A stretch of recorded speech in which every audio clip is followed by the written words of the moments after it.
ઓમ સ્વામિનારાયણાય નમઃ.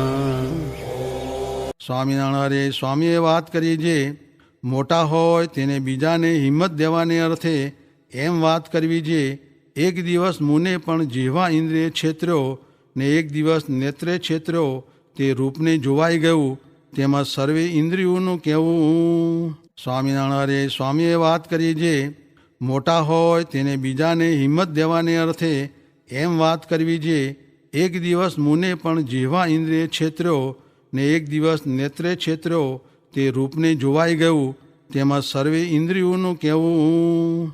સ્વામિનારાયણ સ્વામીએ વાત કરી જે એક દિવસ વેદાંતી આગળ એમ વાત કરી જે ભગવાનના સ્વરૂપને જે નિરાકાર કહેનારા છે ને જાણનારા છે ને સત્શાસ્ત્રના અર્થને આવળા અર્થના કરનારા છે તે તો અનંત જન્મ સુધી ને ત્રેતાયુગમાં 10,000 વર્ષ સુધી ને દ્વાપર યુગમાં 1000 વર્ષ સુધી ને કળિયુગમાં 100 વર્ષ સુધી એને ગર્ભમાંથી શસ્ત્રે કાપી કાપીને કાઢશે પણ બાળો સાદ કાઢીને રોશે નહીં ને એમને એમ અનંત કલ્પ સુધી દુઃખને ભોગવશે પણ સુખ તો નહીં જ થાય એમ કહીને બોલ્યા જે સ્વામિનારાયણે આ પૃથ્વીને વિશે આવીને 5 પગ રોપ્યા છે તેને ખોટા કરીને જીવનું રૂડું થાય એમ કહી દેખાડો. અને તે 5 પગ તે શું તો નિષ્કામ, નિર્લોભ, નિસ્વાદ, નિસ્નેહ ને નિર્માન એ જે 5 પગ રોપ્યા છે તેને ફેરવવાને કોઈ સમર્થ નથી. જેમ રાવણની સભામાં અંગદે પગ રોપ્યો હતો તે કોઈથી ઉપડ્યો નહીં તેમ અમે પણ પગ રોપ્યા છે તે કોઈથી ખોટા નહીં થાય એમ કહીને નાવા પધાર્યા. સ્વામિનારાયણ હરે સ્વામીએ વાત કરી જે મુક્ત હોય તે કામ લોભના લાગમાં આવે જ નહીં ને પોતાનું ભૂંડું દેખાય ને લાજ જાય એવું કર્મ તો કરે જ નહીં. સ્વામિનારાયણ હરે સ્વામીએ વાત કરી જે બ્રહ્મા બેઠા હોય ત્યાં સુખજીથી તથા સંકાદિકથી વાત થાય નહીં. કેમ જે લોકમાં એમની વાત પ્રમાણ થાય નહીં સાથી જે તેમની લોકમાં પ્રસિદ્ધિ નહીં ને જેનું લોકમાં પ્રમાણ થતું હોય તેનું તો ઠેકાણું ન હોય. સ્વામિનારાયણ હરે સ્વામીએ વાત કરી જે પ્રિયવ્રતને કેટલા છોકરા થયા ને 11 અર્બુદ રાજ કર્યું પણ આત્મારામ મહાભાગવત કહેવાયા ને તે ગૃહસ્થાશ્રમમાં રહી કથામાંથી વિરામ ન પામ્યા તથા સાધુમાંથી હેત ટળ્યું નહીં તેથી મોટા કહેવાયા ને પ્રહલાદજીને તથા પ્રિયવ્રતને મહારાજ બહુ વખાણતા. સ્વામિનારાયણ હરે સ્વામીએ વાત કરી જે રાજા તપ કરવા ગયો તેને થાળ આવે ને એક ગરીબ તપ કરવા ગયો તેને રોટલો આવે. ત્યારે કહે જે એ તપ કરે છે ને હું પણ તપ કરું છું ને મને આવું કેમ મળે છે. ત્યારે કહ્યું જે તુને ઘેર રોટલો મળતો નહીં તે તપના પ્રતાપથી રોટલો મળે છે ને રાજા તો થાળ મૂકીને આવ્યો છે તેથી થાળ આપવો પડે છે. સ્વામિનારાયણ હરે સ્વામીએ વાત કરી જે ગોપાળ સ્વામીને 60 સાધુ હતા તેમાંથી 4 સાધુ આપવાનું કહ્યું ત્યારે કહે જે મારે તો 2 જ સાધુ છે. સ્વામિનારાયણ હરે સ્વામીએ વાત કરી જે ધોળેરામાં એક બાવે તેલ કડકડાવીને માઈ શાલિગ્રામને નાખ્યા તે વાત અમે સાંભળી તે ઘડી રૂવાડા ઊભા થયા ને જીવમાં બળવા લાગ્યું તે જુઓને જગતમાં એવા ભેખ છે. સ્વામિનારાયણ હરે સ્વામીએ વાત કરી જે દેશકાળાદિક 8 શુભ છે ને અશુભ છે તે ઓળખવા તે જ્યાં સંત રહેતા હોય તેટલો દેશ શુભ ને બાકી તો અશુભ. અરબસ્થાન ને મકરાણ એ આદિ ગણાય છે. હવે કાળ શુભ છે તો ભગવાન ભજાય છે ને સુખ્યું રહેવાય છે અને મૃત્યુ પણ જેમ કાળ હોય તેમ થાય તે જુઓ ને આ વાણ બુડે છે ત્યારે તેમાં 200 માણસ બુડી મરે છે ને સુરત બળ્યું ત્યારે કેટલાક માણસ બળી મુવા તે શું બધાયનું મૃત્યુ ભેળું જ હશે. આ ઠેકાણે તો અશુભ કાળ લેવો. સ્વામિનારાયણ હરે વચનામૃત ગઢડા પ્રથમ પ્રકરણનું 39મું સવિકલ્પ નિર્વિકલ્પ સ્થિતિવાળાનું. સ્વામિનારાયણ હરે સંવત 1876ના મહાશુદી ત્રીજને દિવસ શ્રીજી મહારાજ શ્રી ગઢડા મધ્યે દાદા ખાચરના દરબારમાં શ્રી વાસુદેવ નારાયણના મંદિરની આગળ લીમડાના વૃક્ષ હેઠે ઓટા ઉપર ઢોલિયો ઢરાવીને વિરાજમાન હતા ને ધોરો ખેસ પહેર્યો હતો ને ધોરી ચાદર ઓઢી હતી ને માથે ધોરી પાગ બાંધી હતી ને પીરા પુષ્પના તોરા પાગમાં લટકતા હતા ને કાન ઉપર ધોરા ને પીરા પુષ્પના ગુચ્છ ખોસ્યા હતા ને કંઠમાં પીરા પુષ્પના હાર પહેર્યા હતા અને પોતાના મુખારવિંદની આગળ સર્વે મુનિ તથા દેશ દેશના હરિભક્તની સભા ભરાઈને બેઠી હતી. પછી શ્રીજી મહારાજે એક વેદાંતી બ્રાહ્મણ આવ્યો હતો. તેને પ્રશ્ન પૂછ્યો છે, તમે એક બ્રહ્મનું પ્રતિપાદન કરો છો અને તે વિના જે જીવ, ઈશ્વર, માયા અને જગત તથા વેદ, શાસ્ત્ર, પુરાણ તે સર્વેને મિથ્યા કહો છો. તે વાત અમને સમજાતી નથી તથા માન્યામાં આવતી નથી. માટે તમને પૂછીએ જ છીએ, તેનો ઉત્તર કરો. તે વેદ, શાસ્ત્ર, પુરાણ, સ્મૃતિ અને ઇતિહાસ તેની સાખે કરીને કરો. પણ કોઈક કલ્પિત ગ્રંથને વચને કરીને કરશો તો અમે તેને નહીં માનીએ.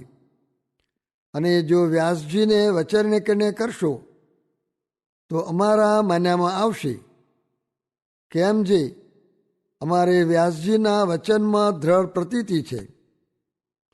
પછી તે વેદાંતીએ ઘણી પ્રકારની યુક્તિઓ લાવીને ઉત્તર કરવા માંડ્યો. પણ શ્રીજી મહારાજે તેમાં આશંકા કરી માટે તે પ્રશ્નનું સમાધાન થયું નહીં.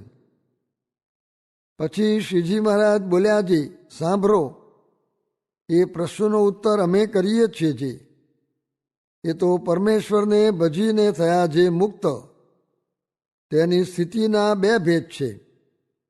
જેમ મેરુ પર્વત ઉપર ઊભા જે પુરુષ તે મેરુ થકી ઓરા જે સર્વે પર્વત તથા સર્વે વૃક્ષ તથા તે પર્વત વૃક્ષનું આધાર જે પૃથ્વીનું તર તે સર્વેને પૃથક પૃથકપણે દેખે છે. તેમ સવિકલ્પ સમાધિવાળા જે જ્ઞાની મુક્ત તે જીવ, ઈશ્વર, માયા તથા તેમનું આધાર જે બ્રહ્મ એ સર્વેને પૃથક પૃથકપણે દેખે છે. અને વળી જેમ લોકાલોક પર્વત ઉપર ઊભા જે પુરુષ તે લોકાલોક પર્વતથી ઓરા જે પર્વત તથા વૃક્ષ તે સર્વેને એક પૃથ્વી રૂપે જ દેખે છે, પણ પૃથક પૃથકપણે નથી દેખતા. તેમ નિર્વિકલ્પ સમાધિવાળા જે મહામુક્ત તે જીવ, ઈશ્વર અને માયા તેને એક બ્રહ્મરૂપે કરીને જ દેખે છે, પણ પૃથકપણે નથી દેખતા. એવી રીતે બે પ્રકારની સ્થિતિવાળા મુક્ત છે. તેની સ્થિતિને યોગ્ય કરીને એ સર્વેનું સત્યપણું કહેવાય છે ને અસત્યપણું કહેવાય છે. અને સવિકલ્પ સ્થિતિવાળાના વચન વેદ, શાસ્ત્ર, પુરાણ આદિકમાં આવે છે તે એ સર્વેને સત્ય કહે છે. અને નિર્વિકલ્પ સ્થિતિવાળાના જે વચન તે સર્વેને અસત્ય કહે છે. પણ કાંઈ એ સર્વે અસત્ય નથી. એ તો એને નિર્વિકલ્પ સ્થિતિને બરે કરીને દેખાતા નથી માટે અસત્ય કહે છે.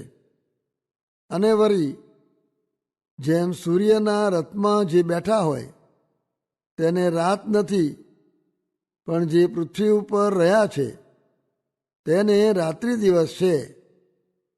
તેમ નિર્વિકલ્પ સ્થિતિવાળાને મતે એ સર્વે છે નહીં, પણ બીજાને મતે તો એ સર્વે છે. અને આવી રીતે બ્રહ્મ નિરૂપણ કરે તો શાસ્ત્રના વચનમાં પૂર્વાપર બાદ ના આવે, ને એમ ન કરે તો પૂર્વાપર બાદ આવે.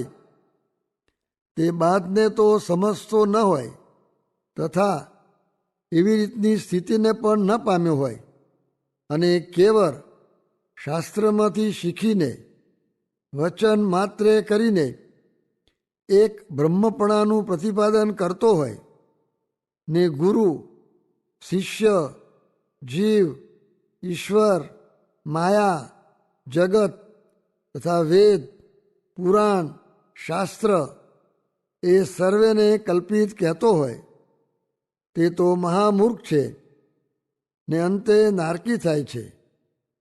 એમ કહીને બોલ્યા જે આ અમે વાર્તા કરી તેમાં તમને આશંકા થતી હોય તો બોલો. ત્યારે તે વેદાંતી બ્રાહ્મણ બોલ્યો છે, હે મહારાજ, હે પ્રભો, હે સ્વામીન, તમે તો પરમેશ્વર છો અને જગતના કલ્યાણને અર્થે પ્રગટ થયા છો. તે તમે જે ઉત્તર કર્યો તે યથાર્થ છે, એમાં આશંકાનો માર્ગ નથી. એમ કહીને અતિ પ્રસન્ન થયો અને પોતાની જે અણસમજણ તેનો ત્યાગ કરીને શ્રીજી મહારાજને આશ્રિત થયો. ઇતિ વચનામૃતમ. એવી રીતે ગઢડા પ્રથમ પ્રકરણનું 39મું વચનામૃત જે તે થયું. સ્વામિનારાયણ ભગવાનની જય. અક્ષર પુરુષોત્તમ મહારાજની જય. ગુણાતીતાન સ્વામી મહારાજની જય. ભગતજી મહારાજની જય. શાસ્ત્રીજી મહારાજ જય. યોગીજી મહારાજની જય. આજે આપણે અહીંયા સારંગપુરની અંદર મૂર્તિ પ્રતિષ્ઠા થઈ, એના પાટો ઉત્સવ દર સાલ આપણે અહીંયા ઉજવાય છે. આજે પણ એ પાટો ઉત્સવ અહીંયા આગળ બહુ સારી રીતે આપણે ઉજવ્યો. આરતી, પૂજા, પાઠ બધું થયું, પૂજાને બધું, અને ભજન કીર્તન પણ આપણે થયા છે. તો કહેવાનું શું છે કે ભગવાનને દર વર્ષે આપણે આ રીતે વિધિપૂર્વકની પાટો ઉત્સવ કરીએ એટલે કેટલાકને એમ થાય કે ભગવાનમાં દૈવત ખૂટી ગયું એટલે કરવું પડે છે. પણ ભગવતમાં દૈવત ખૂટતું નથી, આપણામાં ખૂટે છે એટલે આપણે પૂજન કરવું પડે છે. આપણે આ સાલ તાજું તાજું આપણે રાખવું પડે તો આપણે કરવાનું છે. ભગવાન તો ઐશ્વર્યવાન છે જ, એમાં કાયમ ઐશ્વર્ય રહેલું છે, એમાં ઓછું થતું નથી. પણ આપણા માટે આપણે પોતાની ભક્તિ વધે, પોતાનો પ્રેમ વધે ને પોતાના દેશકાળ સારા થાય, સત્સંગ આપણો વધે, એટલા માટે આપણે આ દર વર્ષે કરીએ છીએ. અને દરરોજ મહારાજ તક નિરંતર ભગવાનનું ભજન તો કરવાનું કહ્યું છે. નિષદિન અહોનિશ ભગવાનનું ભજન થાય છે અને કરવાનું છે, પણ છતાં એક વિશેષ રીતે કે એક શ્રુતિ રહે કે ભગવાન આજ બિરાજાતા નહીં તે. તો એવો આપણે આ પાટો ઉત્સવ કર્યો છે. એ સારંગપુરની અંદર આ પાટો ઉત્સવ થયો. અને સારંગપુરનું કીર્તન પણ આપણે સાંભળ્યું મોતી ભગવાનદાસનું, કે શાસ્ત્રી મહારાજે કહ્યું મૂર્તિઓ બેઠી છે, મૂર્તિઓનું વર્ણન પણ કર્યું કે આ રીતે બધા બેઠા છે. અને લીમડી ઠાકોર સાહેબને પણ શાસ્ત્રી મહારાજે કહ્યું કે આ મુડાયું છે અક્ષર પુરુષોત્તમ માટે, એટલે વચ્ચે તો મહારાજ અક્ષર પુરુષોત્તમ બેસે, બાજુમાં ગોપીનાથ બેસાડવાના છે. એટલે રાજી થયા. એમને થોડા શબ્દો પડેલા હતા કે આમ તો જાગા પાગાની મૂર્તિઓ પધરાવવાના છે. શાસ્ત્રી મહારાજ કહે તો મને સંકલ્પ જ નથી, અમે તો મારા ઈષ્ટદેવ છે એ વચ્ચે બિરાજશે અને બાજુમાં બેસે.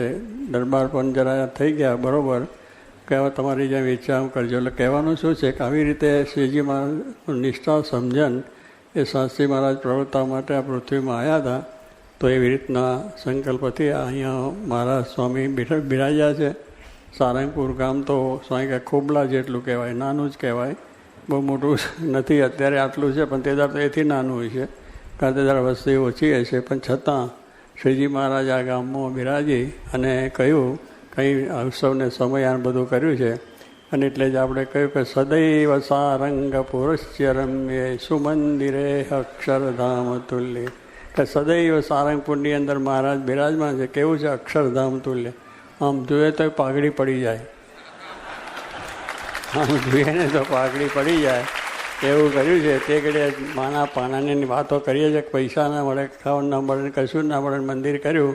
એટલે શાસ્ત્રી મહારાજની અંદર ભગવાન બિરાજ્યા તો કેટલું સરસ કામ કે તે ઘડીએ કંઈ થઈ શકે નહીં.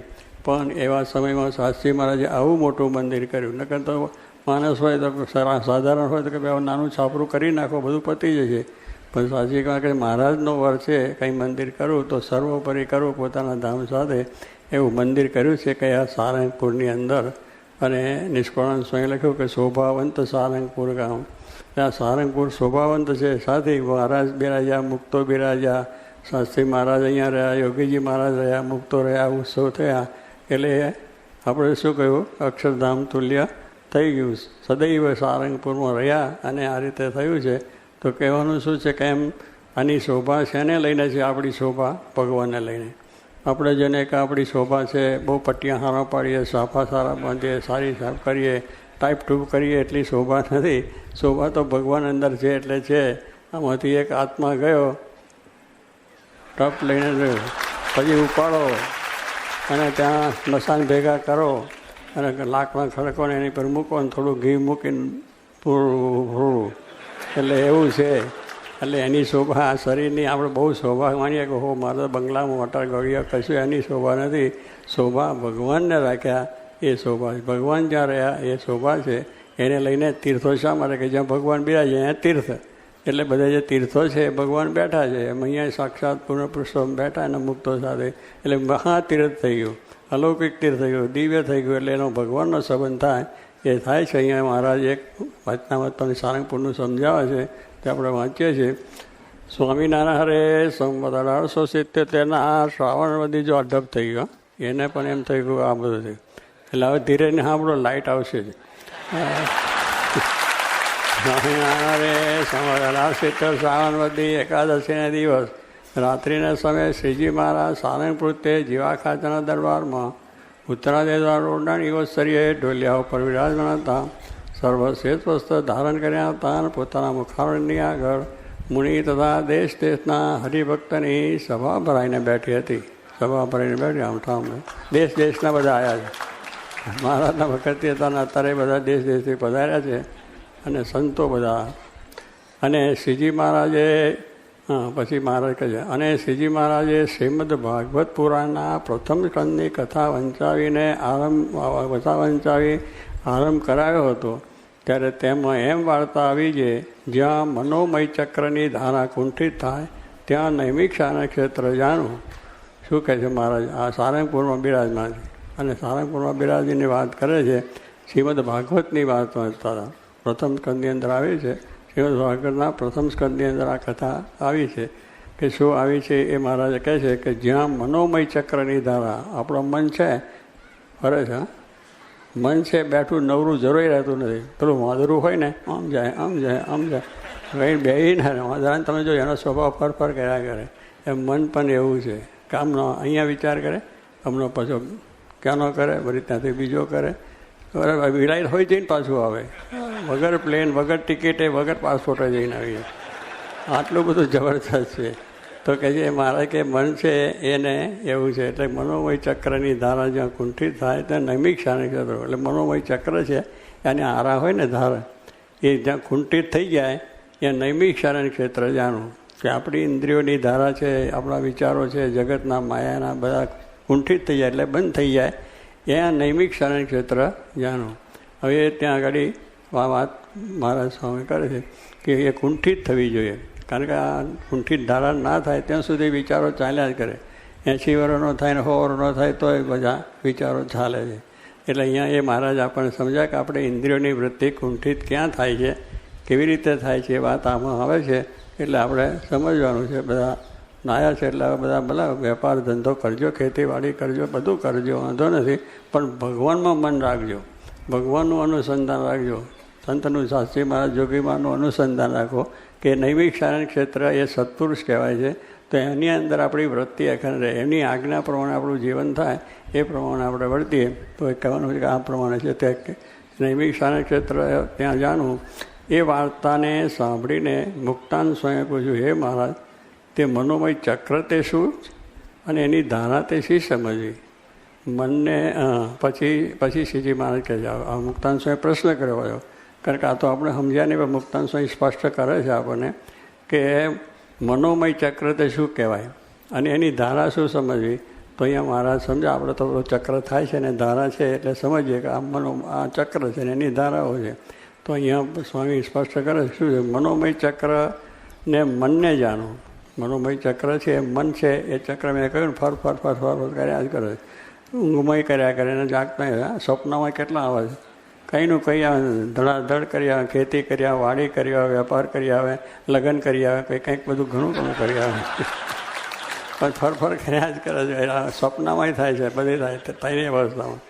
એટલે એની ધારા તે છે. તો પછી શ્રીજી મહારાજ મનોમય ચક્ર એ મનને જાણવું અને એની ધારા છે 10 ઇન્દ્રિયો. આપણી ઇન્દ્રિયો છે ને 10, 5 જ્ઞાન ઇન્દ્રિય, 5 કર્મ ઇન્દ્રિયો. આંખ છે, નાક છે, કાન છે, આ છે. આંખ છે ને કંઈ જોયા છે, કઈ છે, આજે કઈ જાતની ફિલ્મ આવે છે, આજે કઈ જાતનું આવે છે, જોયા જ કરે. નવરું ખરાબ જોયા કરે, સારું ભગવાન મૂર્તિ જોવાને મને લઈને જોઈએ. તો કે જાણવું. અને એની 10 ધારા, એની ધારા તે 10 ઇન્દ્રિયો છે. આ 10 ઇન્દ્રિયો છે આપણી, એટલે આ મન છે કે આંખ, નાક, કાન, બીજું ત્રીજું જે છે એ બધું છે. અને ઇન્દ્રિયોરૂપ જે મનની ધારા તે જે ઠેકાને ઘસાઈને બૂઠી થઈ જાય એ નૈમિક શારીરિક ક્ષેત્રનું. નૈમિક શારીરિક ક્ષેત્ર છે એ આપણું તીર્થ છે મોટું ભારતની અંદર, અને બધા લોકો જાય છે. અને ત્યાં આગળ પ્રથમ ત્યાં લોકો છે તે આ પ્રમાણે મોટા મોટા ઋષિઓ ત્યાં બધા રહેતા હતા અને કરતા હતા. અને પછી મહારાજ ભગવાને કહ્યું કે મારે એવું સ્થાન આપો કે જ્યાં અમને કાયમ શાંતિ રહે અને ભગવાનની મન અમારું સ્થિર થઈ જાય.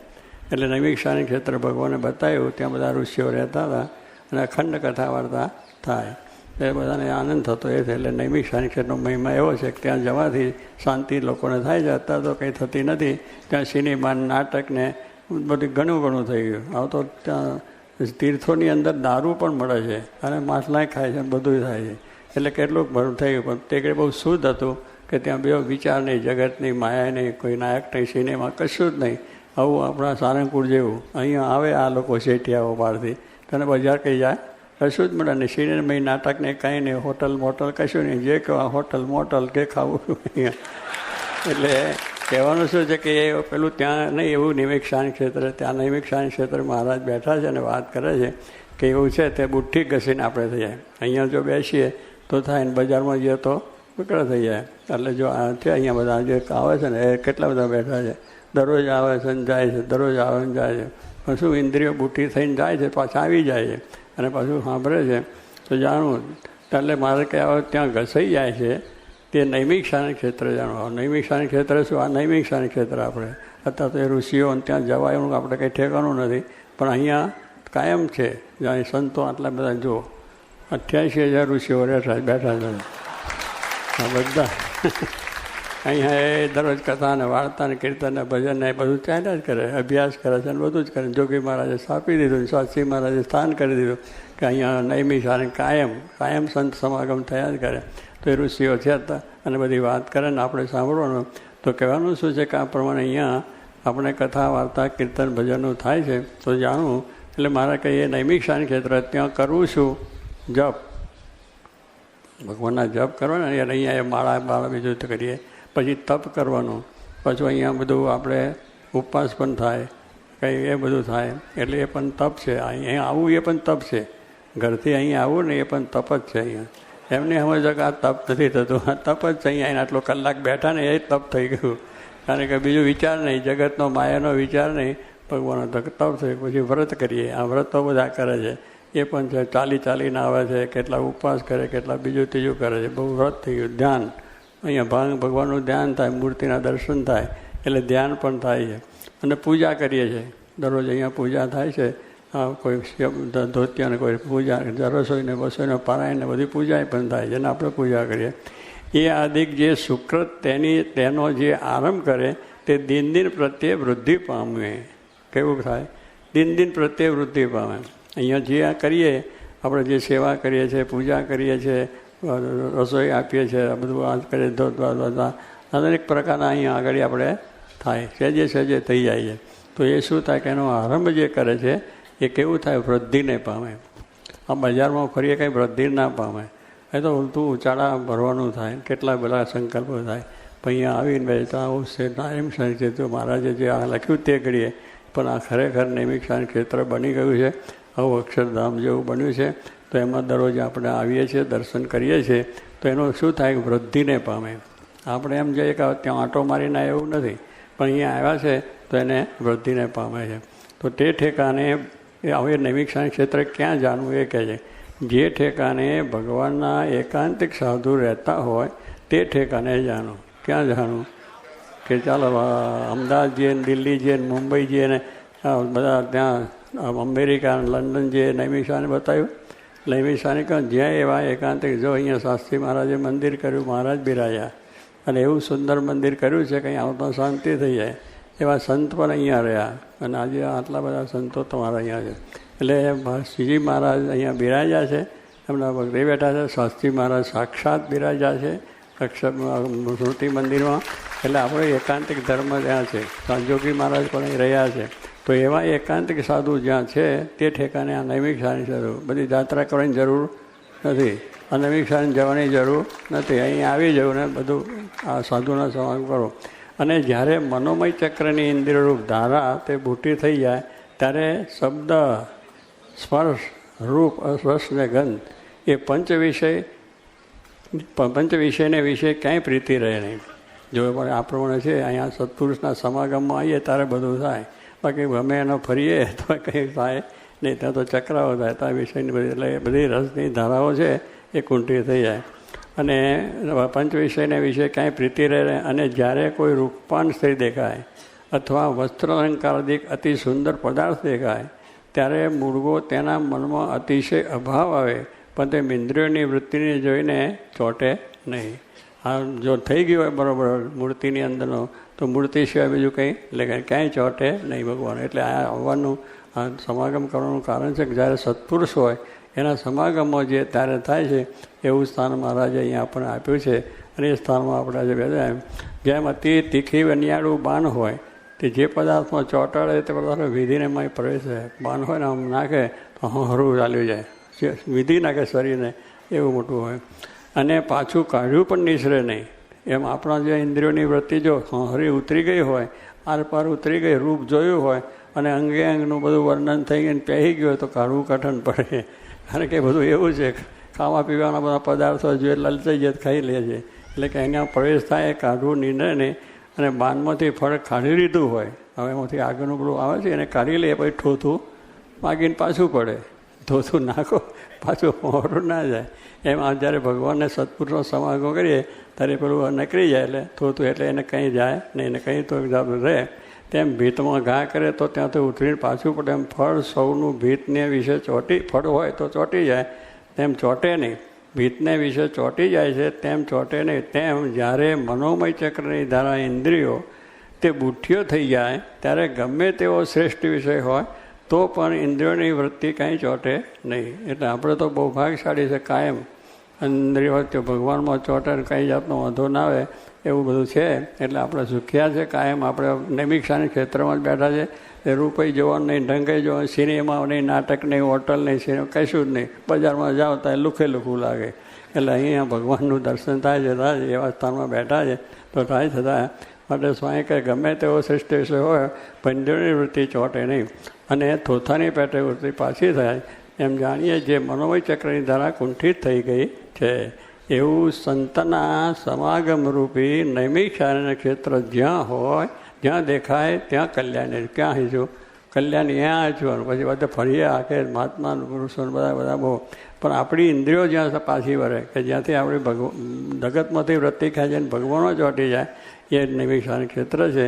એવા સત્પુરુષ શાસ્ત્રી મહારાજ, જોગી મહારાજ આપણને મળ્યા છે. એમાં આપણી આ ઇન્દ્રિયોની વૃત્તિ ચોંટી છે, આપણે એવો મહિમા સમજાયો છે તો આજે બધું કરીએ છીએ. માટે ત્યાં અતિ દ્રઢ મન કરીને રહેવું. જય સ્વામિનારાયણ.